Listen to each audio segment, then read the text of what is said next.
To start out, I have a chilled mixing glass. This is filled with water. This is a perfect glass. Water is a great affordable medium to practice stirring with.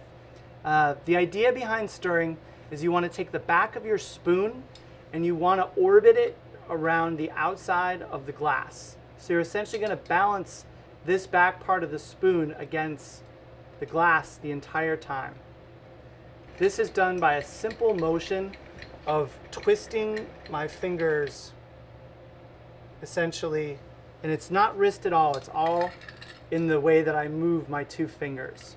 The first motion is a push from, if you were looking at this as a clock, from 12 to 6, and the second with my middle finger is from 6 to 12.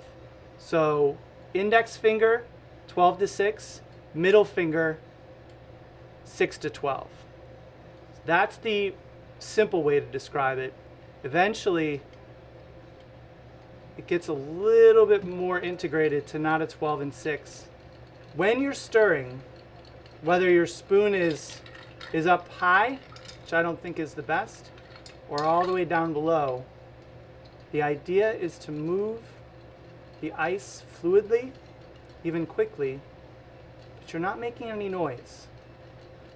You're not, every time you agitate the ice, like this, when you hear these sounds, that's creating little bubbles in your drink, and you don't want bubbles. You want viscosity.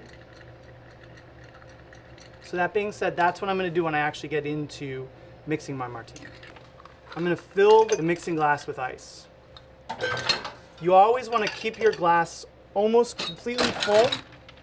If you don't fill the glass with ice, it'll dilute more quickly. And when you're stirring, you want to have a glass where the heat of your hands isn't warming the glass. So the idea is to get your spoon right in the bottom of the glass and to turn the ice, making as little noise, creating absolutely no air bubbles in the drink.